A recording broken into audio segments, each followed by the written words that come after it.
कुठेतरी कर्माची भीती आहे, म्हणून तर गंगेवर गर्दी आहे. पाप विचारात आहे, शरीरात नाही. गंगा शरीर शुद्ध करते, विचार नाही. माणसाचं मन उदास झालं की मग आपल्या हृदयाच्या जवळच्या माणसांची आठवण येऊ लागते आणि त्या माणसाला बोलल्याशिवाय मनातला उदासीपणा कमी होत नाही. म्हणून जवळची माणसे असणे गरजेचे असते, मग ती नात्यातली असो, मैत्रीतली असो किंवा प्रेमातली असो. जिथे तुम्ही चुकीचे नसता तिथे स्पष्टीकरण द्यायची गरज नसते. गरज असते ती दुर्लक्ष करण्याची. दोन गोष्टी कधीच संपू देऊ नका, मनाचं बालपण आणि अंतःकरणातील देवपण. हे संपलं की माणूस संपला. जर तुम्हाला कोणी रिजेक्ट केलं, अस्वीकार केलं तर निराश होऊ नका. सर्वसाधारण लोक महागड्या वस्तू रिजेक्ट करतात, त्या स्वीकारण्याची त्यांची ऐपत लायकी नसते. चुकीचा रस्ता, चुकीची माणसं, वाईट परिस्थिती, वाईट अनुभव हे अत्यंत गरजेचे आहेत, कारण यांच्यामुळेच आपल्याला कळतं की आपल्यासाठी नक्की काय आणि कोण योग्य आहे. सुखाची नशा चढली की स्वतःशिवाय सगळेजण तुच्छ वाटायला लागतात. जेव्हा दुःखाची चाहूल लागते ती धुंदी उतरायला लागते, पण तोपर्यंत बरीच नाती आणि मित्रमैत्रिणी तुटलेले असतात. काल नाही जमलं म्हणून आज धीर सोडू नका. प्रत्येक दिवस एक नवीन संधी असते. काही गोष्टींना वेळ लागतो, पण त्या नक्की पूर्ण होतात. फक्त त्याआधी तुम्ही हार मानू नका, कारण प्रयत्न करणं आपल्या हातात असतं. आपण ते करत राहायचं. जसे आहात तसेच राहा. कोणासाठी वाईट किंवा चांगलं होऊ नका.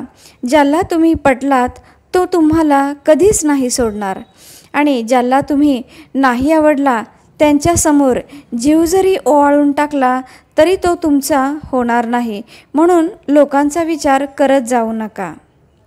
क्षणाला क्षण आणि दिवसाला दिवस जोडत आयुष्य पुढे सरकत असते. कधीतरी कुठेतरी केव्हा तरी असा क्षण येतो जो अख्खं आयुष्यच बदलून टाकतो. फक्त तो क्षण ओळखता आला पाहिजे. यालाच आयुष्याचा टर्निंग पॉईंट म्हणतात. आयुष्यात एकदा तरी वाईट दिवसांना सामोरे गेल्याशिवाय चांगल्या दिवसांची किंमत कळत नाही. घरातच शत्रू निर्माण केल्यामुळे बाहेरचा शत्रू न लढताही जिंकतो. म्हणूनच शिवमंत्र सांगते, जोडता नाही आले तर जोडू नका, पण आपल्या लोकांना तोडू नका. प्रमाणापेक्षा जास्त सुख आणि प्रमाणापेक्षा जास्त दुःख कधीच कोणाजवळ व्यक्त करू नका, कारण लोक सुखांना नजर लावतात आणि दुःखावर मीठ चोळतात.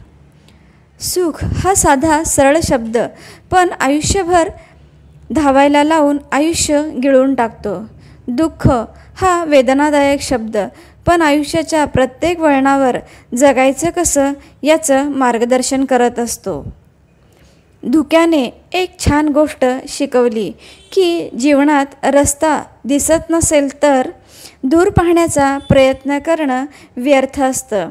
एक एक पाऊल टाकत चला, रस्ता आपोआप मोकळा होत जाईल. आयुष्य दर दिवशी आपल्याला नवे कोरे 24 तास देते. आपण त्यात भूतकाळाशी झगडत बसायचे की भविष्याचा विचार करत बसायचे की आलेला क्षण जगायचे हे आपण ठरवायचे.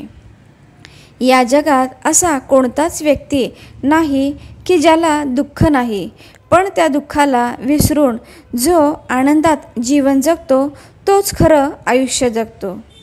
आयुष्यात स्वतःला कधी उद्ध्वस्त होऊ देऊ नका, कारण लोक ढासळलेल्या घरांच्या विटासुद्धा सोडत नाहीत.